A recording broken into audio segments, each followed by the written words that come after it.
தரைவழி நடவடிக்கையை தொடங்கிய இஸ்ரேலிய ராணுவம். இஸ்ரேல் அதன் மீறல்களை உடனடியாக நிறுத்த வேண்டும், பாலஸ்தீன அமைச்சகம் தெரிவிப்பு.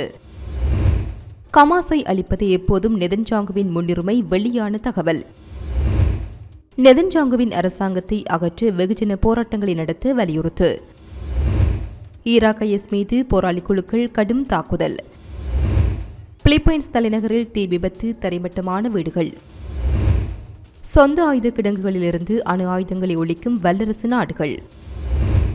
இஸ்ரேலின் அரபு மொழி செய்தி தொடர்பாளர் பாலஸ்தீனியர்கள் காசாவின் சலாயல்தின் தெருவை பயன்படுத்தி வடக்கேற்கும் தெற்கேற்கும் இடையில் பயணிப்பதை தடை செய்து ஒரு அறிக்கையை வெளியிட்டுள்ளார். இஸ்ரேலிய ராணுவம் வரையறுக்கப்பட்டு தரைவழி நடவடிக்கையை தொடங்கியுள்ளதாக அறிவித்துள்ளார். வடக்கில் இருந்து தெற்கே பயணிக்க விரும்பும் பாலஸ்தீனியர்கள் கடற்கரையோரத்தில் உள்ள அல் ரஷீத் தெரு வழியாக மட்டுமே பயணிக்க வேண்டும் என்றும் அவர்களின் பாதுகாப்பிற்காக இஸ்ரேலிய வீரர்களை அணுகுவதை தவிர்க்க வேண்டும் என்றும் செய்தி தொடர்பாளர் அவிச்சி அத்ரே கூறினார். அத்ரேயின் கூற்றுப்படி இந்த ராணுவ நடவடிக்கை காசா பகுதியை வடக்கிலிருந்து தெற்காக பிரிக்கும் நெட்சாரிம் வழித்தடத்தில் இஸ்ரேலின் இடையுக மண்டலத்தை விரிவுபடுத்துவதை நோக்கமாக கொண்டுள்ளது என்று குறிப்பிட்டுள்ளார். இந்த நிலையில் காசா மீதான கூட்டு அரபு இஸ்லாமிய அசாதாரண உச்சி மாநாட்டால் நியமிக்கப்பட்டு அமைச்சர் குழு காசாவில் போர் மீண்டும் தொடங்குவதையும் நிராயுதபாணியான பொதுமக்கள் வசிக்கும் பகுதிகள் மீது நேரடி குண்டுவீச்சு நடத்துவதையும் கண்டித்துள்ளது. இது பிராந்தியத்தில் ஒரு பரந்த மோதலுக்கான அச்சுறுத்தலை அதிகரிக்கும் ஒரு விரிவாக்கம் என கூறியுள்ளது. பாலஸ்தீன வெளியுறவு அமைச்சகத்தால் வெளியிடப்பட்டு ஒரு அறிக்கையில் குழு சர்வதேச சமூகத்தை அதன் தார்மீக மற்றும் சட்ட பொறுப்புகளை ஏற்கவும் உடனடியாக தலையிட்டு இஸ்ரேல் அதன் ஆக்கிரமிப்பு மற்றும் மீறல்களை உடனடியாக நிறுத்த அழுத்தம் கொடுக்க வேண்டும் என அழைப்பு விடுத்தது. இந்த குழு நவம்பர் 2023 கத்தார், சவுதி அரேபியா, எகிப்து, ஜோர்டான், பக்ரைன், துருக்கி, இந்தோனேசியா, நைஜீரியா மற்றும் பாலஸ்தீன அரசாங்கங்களாலும் அரபு லீக் மற்றும் இஸ்லாமிய ஒத்துழைப்பு அமைப்புகளாலும் உருவாக்கப்பட்டது. மேலும் 2 முக்கிய நோக்கங்கள் அடையப்படும் வரை காசாவில் போரை தொடர இஸ்ரேலிய அரசாங்கம் முனைப்புடன் இருப்பதாக தெரிகிறது என்று கத்தார் பல்கலைக்கழகத்தின் இணை பேராசிரியர் லூசியானோ சாக்காரா அல் ஜசீராவிடம் தெரிவித்துள்ளார். முதல் குறிக்கோள் சிறைப்பிடிக்கப்பட்டவர்களை விடுவிப்பது பெரும்பாலும் பேச்சுவார்த்தைகள் மூலம் அடையப்பட்டது என்றாலும் இரண்டாவது குறிக்கோள் ஹமாஸை அழிப்பது எப்போதும் நெதன்யாகுவின் முன்னுரிமையாக இருந்தது என்று சாக்காரா கூறினார். போர் நிறுத்த ஒப்பந்தத்தில் இருந்து விலகிய பின்னர் டாமர் பென்கிவிர் மீண்டும் தேசிய பாதுகாப்பு அமைச்சராக நியமிக்கப்பட்டது. இனி பேச்சுவார்த்தைகள் இருக்காது, போர் நிறுத்தமும் இருக்காது என்பதற்கான தெளிவான சமிக்ஞையாகும் என்று ஆய்வாளர் கூறினார். போர் நிறுத்த ஒப்பந்தம் கையெழுத்தானது நெதன்யாகுவின் கூட்டணியில் பலருக்கு தோல்வியை தந்தது என்று சாக்காரா மேலும் கூறினார். கைதிகள் ஏற்கனவே தியாகம் செய்யப்பட்டிருந்தனர், அவர்கள் விரும்புவது போர்தான் என குறிப்பிட்டுள்ளார். இந்த நிலையில் இஸ்ரேலின் முன்னாள் பாதுகாப்பு அமைச்சர் மோஷே ஜாலோன் காசாவில் போரை மீண்டும் தொடங்க வேண்டியதன் அவசியத்தை கேள்வி எழுப்பியுள்ளார். மேலும் பிரதமர் நெதன்யாகுவின் அரசாங்கத்தை அகற்ற வெகுஜன போராட்டங்களை வலியுறுத்தியுள்ளார். காசாவில் தாக்குதலை மீண்டும் தொடங்கி ஜாலோன் பணிய கைதிகளை மீண்டும் கொண்டு வர முடியாது என்றார். நாங்கள் 1.5 வருடங்களாக போரில் ஈடுபட்டுள்ளோம். பணிய கைதிகளை விடுவிப்பதில் கவனம் செலுத்தி அவர்களை காப்பாற்றியிருக்க வேண்டும் என்று அவர் இஸ்ரேலின் மாரிஃப் செய்தித்தாளிடம் கூறினார். முன்னாள் ராணுவ தளபதியாகவும் பணியாற்றிய முன்னாள் அமைச்சர் நாட்டை காப்பாற்ற அரசாங்க எதிர்ப்பு ஆர்ப்பாட்டங்களில் பொதுமக்கள் இணைய வேண்டும் என்று அழைப்பு விடுத்தார். முதலில் இந்த அரசாங்கம் மாற்றப்பட வேண்டும், மேலும் போராட்டங்கள் தான் அந்த மாற்றத்தை ஏற்படுத்தும் என்று நான் நம்புகின்றேன் என்று ஜாலோன் கூறினார். இஸ்ரேலின் வரலாற்றில் மிகப்பெரிய நெருக்கடியை முடிவுக்கு கொண்டு வருவது எப்படி என்பதை கண்டுபிடிப்பதே முக்கியமானது. இது நம்மை அழிவின் விளிம்பிற்கு தள்ளுகிறது.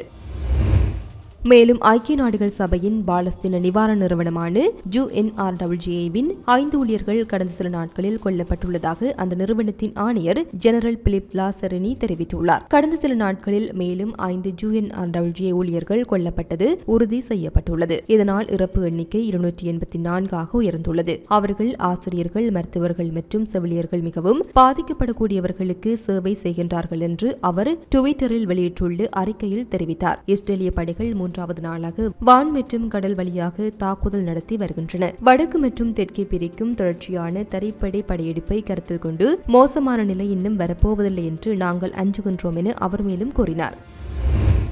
இந்த நிலையில் ஏமனின் போராளிகளால் ஏவப்பட்டு ஏவுகணையை இஸ்ரேலிய ராணுவம் இடைமறித்தது. இது டெல் அவிவ் உட்பட மத்திய மற்றும் தெற்கு இஸ்ரேல் முழுவதும் இன்றைய தினம் அதிகாலை சைரன்களை எழுப்பியது. இஸ்ரேலிய பாதுகாப்பு படைகள் ஒரு அறிக்கையில் ஏவுகணை இஸ்ரேலிய எல்லைக்குள் கடப்பதற்கு முன் விமானப்படை இடைமறித்ததாகவும் சைரன்கள் நெறிமுறையின்படி ஒலிக்கப்பட்டதாகவும் தெரிவித்தன. ஏமனில் உள்ள கவுதி படைகள் இஸ்ரேல் மீதான தாக்குதல்களை மீண்டும் தொடங்கின. இது காசாவில் 2 மாத போர் நிறுத்தத்தை முடிவுக்கு கொண்டு வந்து அந்த பகுதியில் வான்வெளி தாக்குதல்களில் 400க்கும் மேற்பட்டவர்களை கொன்றது. செவ்வாயன்று தெற்கு இஸ்ரேலில் உள்ள ஒரு ராணுவ தளத்தை நோக்கி ஒரு பாலிஸ்டிக் ஏவுகணை ஏவியதாக கவுதி படைகள் தெரிவித்தன. இது நாட்டிற்குள் கடப்பதற்கு முன்பு இடைமறிக்கப்பட்டதாக இஸ்ரேலிய ராணுவம் தெரிவித்துள்ளது. ஈராக் படைகளுடன் புதன்கிழமை மத்திய மாகாணமான சலாகுதீனில் நடந்த மோதலில் 2 இஸ்லாமிய அரசு போராளிகள் கொல்லப்பட்டனர் மற்றும் 2 பேர் காயமடைந்தனர் என்று ஈராக் ராணுவம் தெரிவித்துள்ளது. உளவுத்துறை தகவலின் அடிப்படையில் மாகாணத்தின் வடகிழக்கு பகுதியில் உள்ள கரடுமுரடான பால்கெனா பகுதியில் ஈராக் படைகள் 4 IS போராளிகளை பதுங்கியிருந்து தாக்கி அவர்களுடன் மோதியதாக ஈராக் கூட்டு நடவடிக்கை கட்டளையின் பாதுகாப்பு ஊடகப் பிரிவு புதன்கிழமை இரவு வெளியிட்ட அறிக்கையில் தெரிவித்துள்ளது. கொல்லப்பட்டு போராளிகளில் ஒருவர் வெடிகுண்டு பெல்ட் அணிந்திருந்த தற்கொலை குண்டுத்தார் என்றும் காயமடைந்த இருவரும் சம்பவ இடத்திலிருந்து தப்பி ஓடிவிட்டதாகவும் அந்த அறிக்கையில் கூறப்பட்டுள்ளது. பின்னர் ராணுவ புலனாய்வு ட்ரோன்களின் ஆதரவுடன் தப்பியோடிய போராளிகளை கண்டுபிடிக்க ஈராக் படைகள் ஒரு சீவுதல் நடவடிக்கையை மேற்கொண்டன என்று அது மேலும் கூறியது. 2017 ஆண்டில் ஈராக் IS மீது வெற்றியை அறிவித்த போதிலும் பயங்கரவாத குழுவின் எச்சங்கள் நகர்ப்புறங்கள், பாலைவனங்கள் மற்றும் தொலைதூர பகுதிகளில் பாதுகாப்பு படைகள் மற்றும் பொதுமக்களுக்கு எதிராக தொடர்ந்து தாக்குதல்களை நடத்தி வருகின்றன.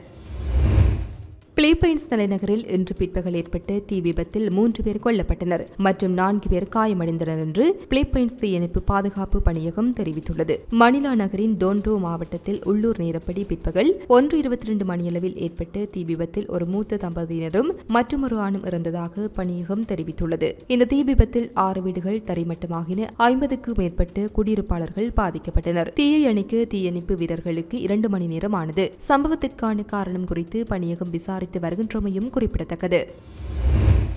ஐக்கிய நாடுகள் சபை மார்ச் 20 ஆஸ்திரேலிய ஆர்வலரும் உலகளாவிய அமைதி இயக்கத்தின் உறுப்பினருமான கெலன் ஹால்டிகாட் ரஷ்ய ஜனாதிபதி விளாடிமிர் புடினுக்கும் அமெரிக்க ஜனாதிபதி டொனால்டு டிரம்பிற்கும் இடையிலான தொலைபேசி உரையாடல் நீடித்த அமைதியை ஏற்படுத்த வழிவகுக்கும் என்று RIA நோவோஸ்டிக்கு அளித்த ஒரு கருத்தில் நம்பிக்கை தெரிவித்தார். ஆனால் ஒரு அமெரிக்க ஜனாதிபதி புடினுடன் நேரடியாக பேசுவது உண்மையில் அரிது. மேலும் இந்த விவாதங்கள் எதிர்காலத்தில் நிரந்தர அமைதிக்கு வழிவகுக்கும் என்று நான் நம்புகின்றேன். இது எதிர்காலத்திற்கான நம்பிக்கையை எனக்கு அளிக்கின்றது. ஏனென்றால் இரு வல்லரசுகளும் அணு ஆயுதங்களுடன் கூடிய ஆயுதங்களுடன் உள்ளன.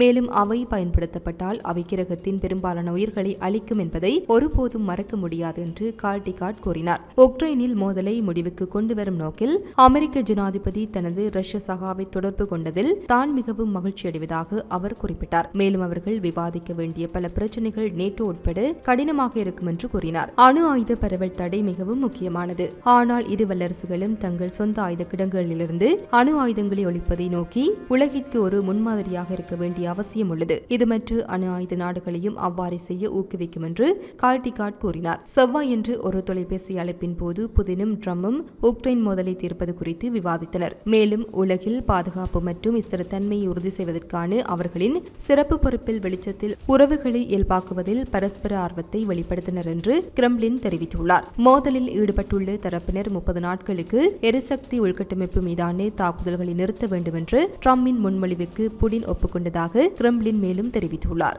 இது போன்ற பல செய்திகளை தெரிந்து கொள்ள நம்முடைய சமூக மீடியா யூடியூப் சேனலை சப்ஸ்கிரைப் செய்து அருகிலுள்ள பெல் பட்டனை கிளிக் செய்யுங்கள். மேலும் செய்திகளை உடனுக்குடன் தெரிந்து கொள்ள சமூகமீடியா.com என்ற இணையதளத்தின் வாயிலாக எங்களுடன் இணைந்திருங்கள்.